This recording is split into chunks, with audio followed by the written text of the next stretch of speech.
ராணிப்பேட்டை மாவட்டம் சோளிங்கர் சட்டமன்ற தொகுதிக்கு உட்பட்ட மானாவரம் பகுதியில் உரிய ஆவணங்கள் இன்றி எடுத்துச் செல்லப்பட்ட ரூபாய் 95,000 பறக்கும் படையினரால் பறிமுதல்.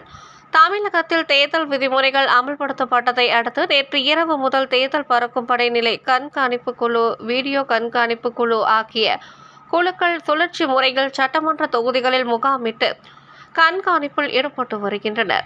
அந்த வகையில் சோளிங்கர் சட்டமன்ற தொகுதிக்கு உட்பட்ட பானாவரம் மேம்பாலம் அருகே தேர்தல் பறக்கும் படை குழு அலுவலர் ஜெய்கிசான் தலைமையில் வாகன சோதனையில் ஈடுபட்டனர்.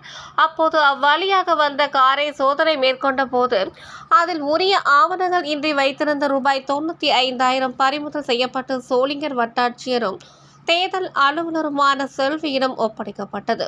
மேலும் இது குறித்து விசாரணை மேற்கொண்ட போது பானாவரம் பகுதியில் செயல்பட்டு வரும் மின்சார பொருட்களை விற்பனை கடைக்கு சொந்தமான தொகை என்றும் வங்கியில் வரைவு வைக்க கொண்டு செல்லும் போது தேர்தல் பறக்கும் படையினரால் பறிமுதல் செய்யப்பட்டதாக தெரிய வருகிறது.